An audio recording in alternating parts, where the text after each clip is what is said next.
Hello and welcome back, and that is right. Today I want to help you with your DIY NAS build by recommending 3 CPU motherboard combos, each of which right now at the start of 2024 give you one of these 3 things. They either give you fantastic internal NAS power, or they're going to be giving you fantastic internal NAS power efficiency, or they're going to be giving you fantastic external NAS bandwidth. All 3 of the motherboards that I'm going to talk about later in this video give you one of those 3, and dare I say a little bit of the others. But there are thousands of motherboards from different brands across the world, big and small, released every single month. So I do think it's worth us drilling just a little bit into the rules and regs. Why am I picking these 3 over others? And for that, let's make our way over to the laptop. So on my screen here, as you can see, we've got a list here of motherboard CPU combos here on AliExpress, but it's worth highlighting along with these rules that we're only looking at systems that have got these 2 together. We don't want to go to the trouble of installing our own CPU onto the motherboards, and mainly because a lot of the CPUs we're looking at right now are server grade, where you often see mobile SoC or system on chip processors arriving in more compressed form from the likes of AMD and in particular Intel recently, where they're good enough to give you a good balance of power versus cost versus, efficiency, that those embedded and pre-attached CPUs on the motherboards can actually be quite desirable. Now, we've already done breakdown guides for the likes of the Jonsbo case N2 and N3, along with other cases, along with different build combinations that range from $250 to $500 to $750 and $1,000, and I'll link to those in the description. But the first rule I want to break into today's list is nice and simple. We're not looking at any motherboard, either pre-attached in a case by default or on its own, that is only really targeted towards the use of network gateways, routers, intelligent power home server routers.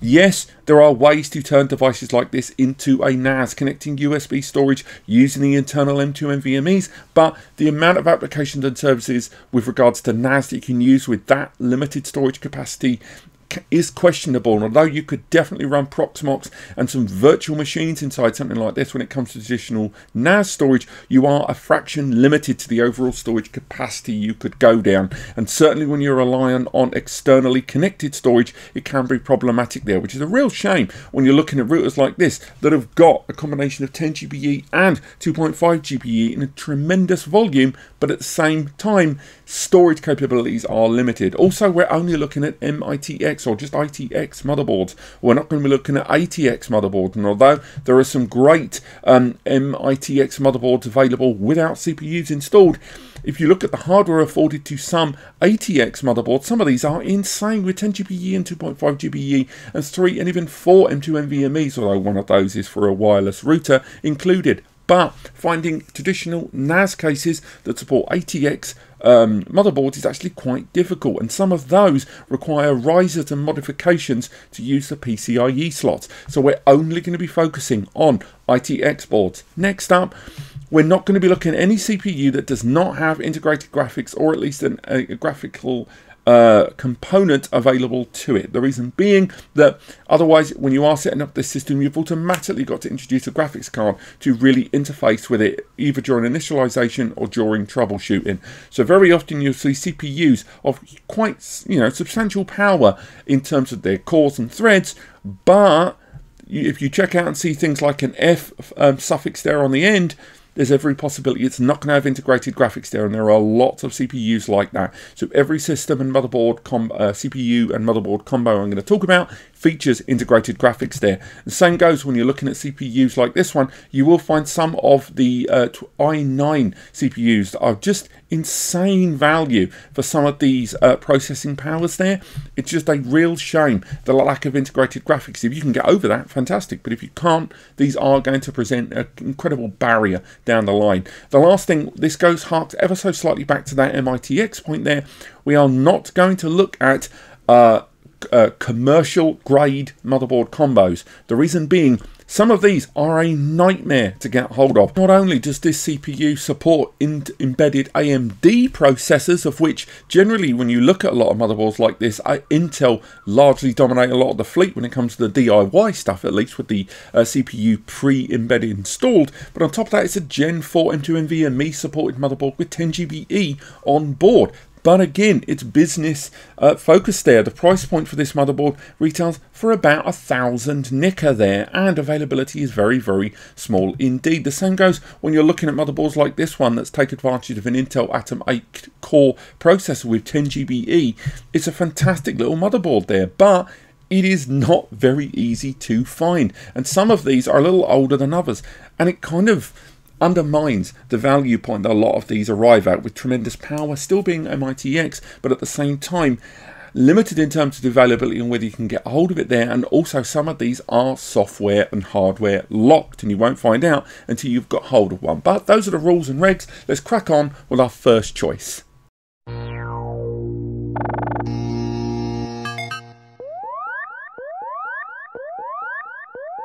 Currently the darling of the DIY NAS build market right now is this one, the N305 motherboard, and rocking out the gate with an Intel 8-core i3 processor. This also arrives with 4 2.5 gigabit Ethernet ports there, so a combined 10 gig network bandwidth to play with there, separated across those 4 ports. That CPU rocking out the gate at quad core has also got a decent little base power, but this motherboard rocks out the gate also with 2 M.2 NVMe slots ready to go. Now, you may be wondering about what the downsides are with a card like this. Probably one of the earliest downsides it's worth highlighting is that PCIe slot being ×1. It's also shared with the second M.2 NVMe slot. So if you are looking at a board where you're going to be taking advantage of the 10 GB upgrades, this may be somewhat limited for you, particularly if you want to take advantage of those 2 M.2 NVMe slots. But with 6 SATA bays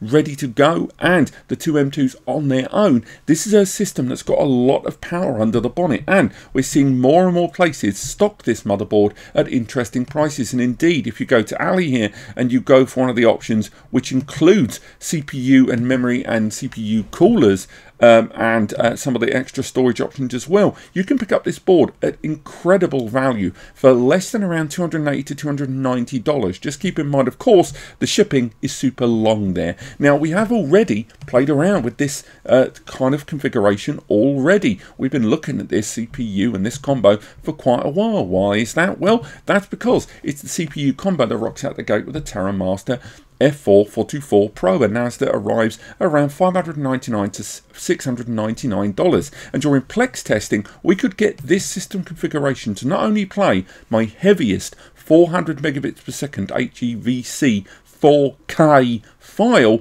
across 5 different simultaneous access points, but this was able to play entry-level 8K files smoothly there, including with the use of conversions and transcoding there. The point I'm making is, for such an affordable CPU combo in a custom NAS build, there is a reason the N305 MoBo CPU combo here is as popular as it is, and you can pick it up for astoundingly low prices. And if you head over to TopTon's own outlets on other retailers, you can get even greater discounts and even greater base level memory and storage NVMe combos out the gate to simplify that DIY NAS build like that. Add to that this is by far one of the newest CPU+MoBo combos that we're going to talk about in this video, and with just a 7-watt reported TDP on Intel specifications and a lovely high base level number for such an affordable CPU combo over on CPU Benchmark, and you can see why this combo is going to be a gold standard moving forward. And for DIY NAS builders on a bit of a tight budget that still want great levels of performance, I cannot recommend it enough.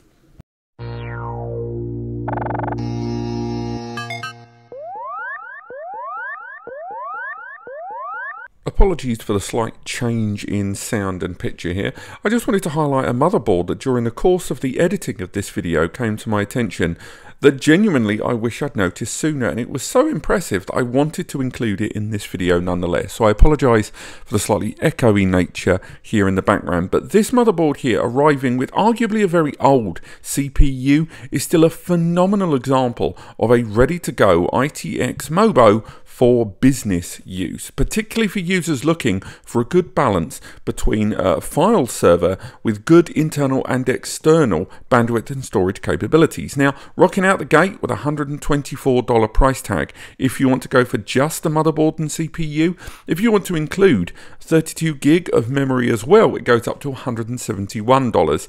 And this system supports ECC memory as well, but I couldn't find anywhere on the page confirming if that inclusive memory is ECC.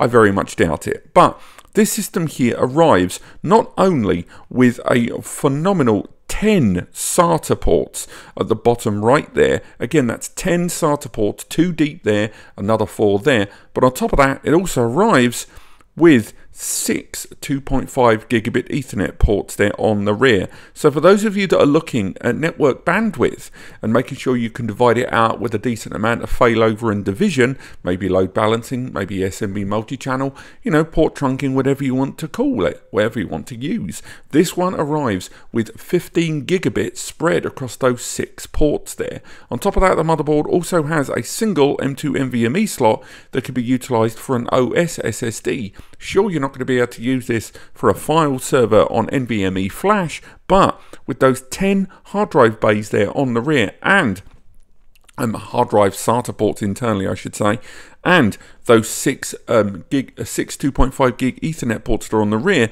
this is a great file server. It's worth highlighting as well that of course this isn't perfect. Not only does it not really feature any kind of useful visual output, as the CPU inside this system does not feature integrated graphics. Needless to say, HDMI or any kind of really usable output isn't really here. VGA for command line is accessible, but this is going to be a file server that's going to be focused a lot more on file transmission than any kind of graphical fidelity, transcoding, or a kind of integral graphical focus VM use. But this CPU, although it is showing its age, originally released in the first half of 2016, is still a decent little mover. With a CPU benchmark score of 17,931, this is a 14-core, 28-thread processor with a boosted speed when needed at 3.3 gigahertz. Now, of course, that is a horrific TDP, but remember, these are based on physical maximums. It's going to depend on how much you use it and when you scale things up or down. Also bear in mind, the memory size there being absolutely massive isn't going to be much you can take advantage of, given the MoBo only has those 2 DIMM slots there. Even Intel's own breakdown of this CPU is pretty extensive. Do bear in mind, however, that this is the V4 version of that CPU, and although the 2680 Xeon is available across numerous configurations, ensure that you get the V4 version, as this is the one that's got some serious performance numbers to back it up. Just keep in mind it is old, and therefore service updates and BIOS firmware updates have reached an end. Not that that should be much of a problem on a pre-attached CPU, and of course you're going to need to factor in that CPU cooler there. Ultimately, for a 24/7 server for high active use, this may seem a little bit too power hungry for some of you. But for what you're getting for your money there, and if you balance out just $171 for such a horrifically powerful CPU in a server with great internal storage and external bandwidth options, I couldn't not include it in this video and put together this hastily put post-edit screen record.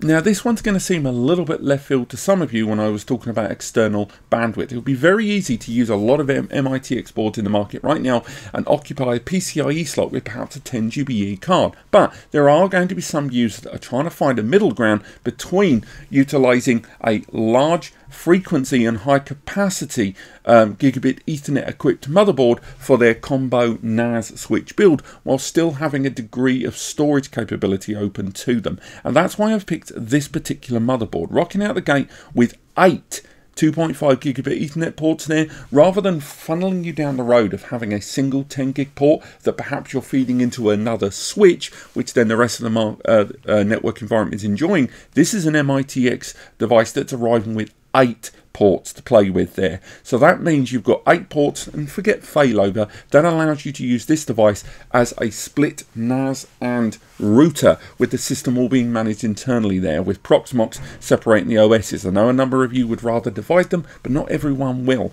On top of that, it supports and arrives with an i7 875G CPU, which again is way older than anything else we've talked about, but at the same time you can get some very good combos here. Rocking out the gate with 8GB and 128GB GBE NVMe may seem like you're paying a good $80 to $100 too much for what we're getting here, but do bear in mind again, this has got those 8 network ports that are on the rear, and the CPU, although not the newest, certainly still gives you enough to play with there. Not as up there as the i3 we discussed, but finding motherboards that have got a 10GB Ethernet port on them is next to impossible outside of commercial or custom super micro MITX boards, or those weird Frankenstein longer boards as well. This is an MITX with 8 network ports on the rear, which is quite rare to find. Do bear in mind, of course, that this is a motherboard that's only got a single M.2 NVMe and a single SATA, so you might be wondering, how on earth would you turn this into a NAS? Well,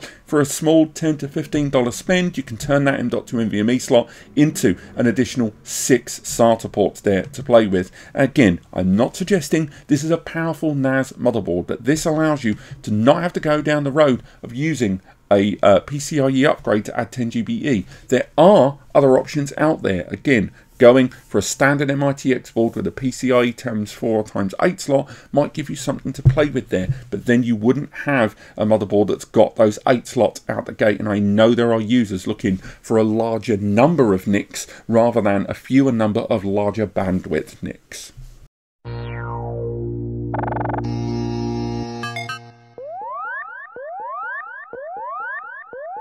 Back at the end of 2023, when I was doing the Jonsbo N3 build, this motherboard you can see here, the 12900HK, was the motherboard and CPU combo I opted for in that build. It took about 5 to 6 weeks to arrive. AliExpress, what do you expect? But overall, I was really happy with it. It was a CPU with a decent level of internal power, integrated graphics, but it was something of a Frankenstein board because it had 3 M.2 NVMe slots on board and quite a phenomenal arrangement of some of the PCIe slots inside. Indeed, when we look at some of the close-ups of it, we can see that it had a decent chunky build about it. Not only the layout of a lot of the components and just the sheer scale of the heat dissipation across it, I was really happy with it. However, as happy as I was with that, and by the way, the price had started seeing upgrades as soon as I bought it anyway, so I thought, yeah, I've done really well to get hold of it. A short while later, this arrived, the 13900H, and the 13900H is arguably the better deal overall. Now, you can pick it up for better pricing than this. We'll get into that in a moment. Not only does this motherboard also arrive with support of those 3 M.2 NVMe's, one on the back at 4x4 and one on the front at 4x4 and another one at 3x4, but it also arrives with a PCIe upgrade slot at ×8. It also has 2 network interface ports, though only one of them is 2.5GB and the other one's 100, and arrives with quite a phenomenally well-powered CPU inside. Support of DDR5 memory as well, and depending on the configuration and which option you go for, some of the places you'll look at online will throw in 4GB of memory at largely no additional cost. Now, it's worth highlighting there is an HK version of this motherboard. Same CPU, but it's the HK suffix there. But unfortunately, I've not had an opportunity to test this one. Also, when you look online, although there is higher CPU benchmark scores for the HK version over the plain H, it's worth highlighting that a lot of the testing and performance and comparisons we've seen between both of these CPUs, the HK version seems ever so slightly less informed online, and therefore I'm recommending the H because, one, I've already personally used the 3900H version, you'll be seeing that in the video shortly, but also on top of that, the HK one there, it just seems that in terms of build, whether you go to pick apart, whether you go to a lot of comparison forums online, the H has just seemingly been in that market just a little bit longer. Not really enough realistically, but I didn't feel comfortable recommending it even with the slight saving in price and the higher benchmark in terms of CPU benchmarks, which does factor in non-CPU integrated fashions such as release date into there and a lot of market pricing. So again, that number can sometimes be ever so slightly deceptive at that scale. But in terms of overall power in an MITx NAS build, I've really got to say that this has really got everything I was looking for that Jonsbo N3 build. And had it been around and as available as the 1200 12th gen board I went for, I almost certainly would have opted for that 13th gen i9 in the end. But just bear in mind, if you're looking at things like overclocking, if you're looking at boosting this CPU, if you're looking for that little bit extra unlock, then the HK revision is going to give you a few more options there. But just make sure you know what you're doing with that processor. But there you go, those are the 4 CPU motherboard combos I would recommend right now for your MITx NAS build. And remember, whether it is you're looking at internal performance, you're looking at external performance, whether you're looking at power efficiency, all of the motherboards you can see here on screen, they're available from multiple retailers. One, they're not only available for AliExpress, but there are numerous other retailers out there, and I'll link to as many in the description as I can. Also bear in mind that the prices you see here on screen, they're not concrete, and you're going to find lots of different resellers, particularly if you're going to go for your Newegg, AliExpress, a million sellers to every vendor. So some places will throw in extra memory, some places will throw in a 120, 128 gig NVMe SSD for your pleasure. So do search around a little bit, and again, I'll try to include listings in the description that link to vendors that include some of those extras, either an additional small cost or completely for free. Again, there are links in the description to other videos and other articles and other guides, or I've detailed other builds you could go through. And when we go through the next NAS build series, whether it is the modification of the U style, which is nearly completed, and that 3900H board that we've got another build working on soon, stay tuned for those. But apart from that, thank you so much for watching. Hope you enjoyed the video, and I'll see you next time.